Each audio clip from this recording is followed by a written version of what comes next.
What's up, everybody? It is your girl, Rita, and I am here to do a quick video. Now, this is something that I already have on the channel. Before we get started, give me a thumbs up for this video, and thank you for tuning in. Let's get right into it now. As you can see, I've got some ground beef right here. I got me some good ground beef, 80/20 chuck. And what I'm going to be making, y'all, is some meatloaf. Now, I have several meatloafs on my channel. If you are interested in some more versions of meatloaf, chicken, pork, go ahead on and just search on Google, see what Rita's cooking meatloaf, and you'll see all the meatloaf that I have. What I have right here is 3 pounds right here of the beef, okay? Now, what I'm going to be adding to it, this is a little different on how I do my other just southern meatloaf, regular meatloaf.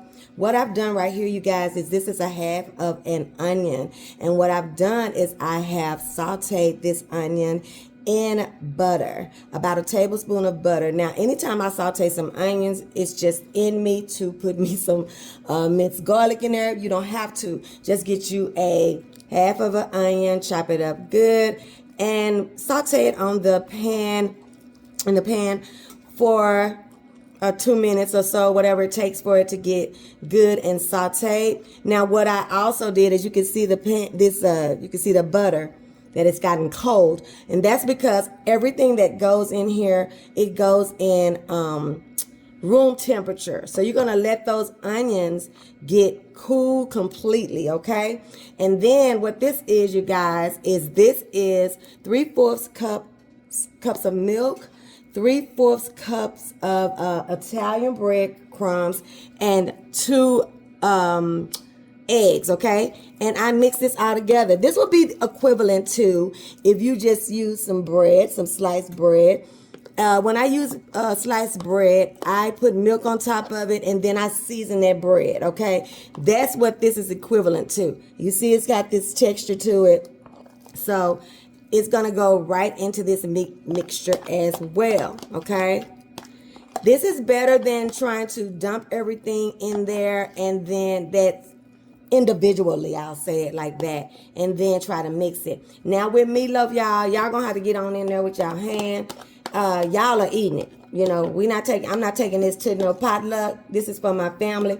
And if I wasn't on this thing, I'd probably be using my hands and going on about my business. But everybody in the Sanitation Nation want to say something about she used her hands. I did, because everybody in here, this is my motto and this is my song.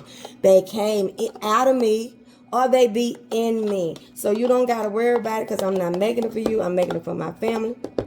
And I've been doing it for over 30 years and ain't nobody dead yet. Okay, and I'm not tired of doing it like that yet. So what I'm going to be seasoning this with, you guys, is pretty basic. Okay, let me wipe my hands off right quick. I'm going to do some salt, of course, some black pepper. I'm going to use my roasted garlic, my Italian seasoning. And that's what I'm going to be, and some parsley. Did I forget anything? Very basic, okay? We want to keep this real easy, real basic. So that's what I'm going to be seasoning. Again, I'm going to use some Italian seasoning, some parsley, black pepper, salt, and my roasted garlic. So I'm going to get this all mixed in, you guys. I always say a tablespoon per pound of meat, okay, on your seasonings. Some people say a teaspoon, but I don't like no bland food. So y'all do it according to your health issues, according to what your family likes. But I usually do about a tablespoon per pound. And we know that this is 2 pounds of ground beef. And so, yeah, I either do that or I let like y'all know, I let my ancestors guide me. And when I'm doing too much, they'll be like, now, Rita, you know that's too much seasoning. So I'm going to get this all mixed in. And I'm going to come back and I'm going to show you all guys how I put it in my little pan and what I do to make sure it don't spread everywhere and come apart. Hold on just a second. Okay, you guys, so right here I have my pan that I'm going to be using. You want something with a little lip on the side, you know, to get your juice, your drippings. And you want to make sure you line your pan or whatever you're gonna do. When I don't use my loaf pan, sometimes when it's a small meatloaf, I'll use my loaf pan. But I know this one is gonna be a little bit bigger. So what I do is I spray my foil, okay? And then I make my loaf. Now, as far as what to put it in, what I do is I try to make sure I don't put it in a container or a pan that's super big, because if you allow it to, your meatloaf will spread, and then you'll just have a, where it's coming loose and it won't stay in the loaf good. So I try to put it in something that I know that it don't have a lot of room to spread, okay? And I also try to make sure that it's tight. So when you are mixing, make sure that you have a tight mixture. And once you have a tight mixture and you put it in something that you know it's not going to have a lot of room to spread out, you're going to have you a good little loaf, okay? So what I do is I get this in a perfect little loaf. I spread it and get it all pretty.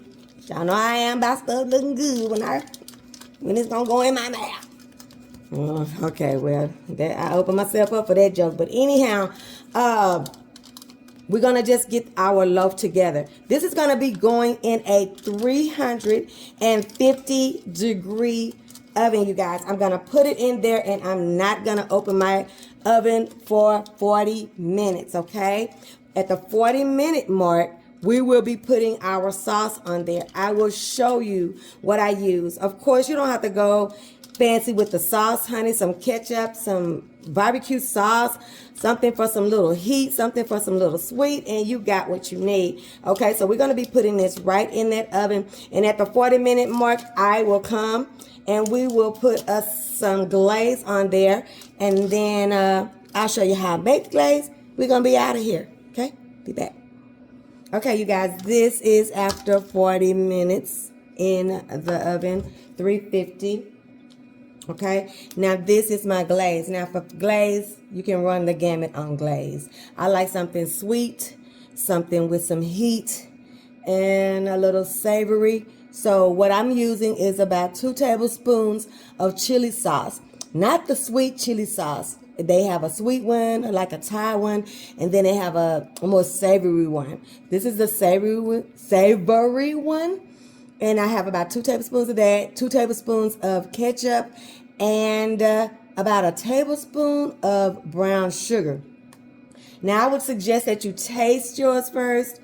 Start out maybe with 1, and then, add what you want to add. You can also just do ketchup by itself. You can do, I've done barbecue sauce and ketchup with a little bit of spice to it. So like a spicy barbecue sauce with some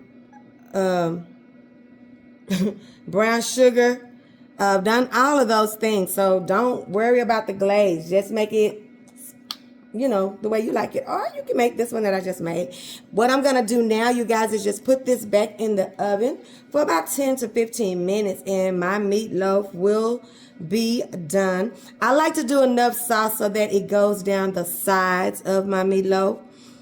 And I've already, like, when you get through with your meatloaf, you at the 40-minute mark, you're going to have that grease in here. You're going to have those little things that look like little, I don't know. You know what I'm talking about when you do beef.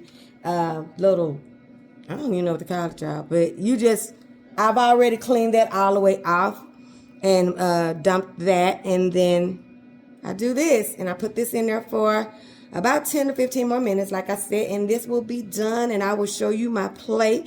When I make anything that I have to spend a little time on it, my sides are going to be easy breezy eat. So for my sides, I did boxed mashed potatoes, which I can make those suckers taste like they homemade. And then I did just some mixed vegetables because I did this meatloaf and I made some cornbread. So my side's going to have to be easy. And that's what I did. And when we get back, we're going to have a completed meatloaf. And I'm going to have a plate. And I'm going to get out of here. So give me a few minutes.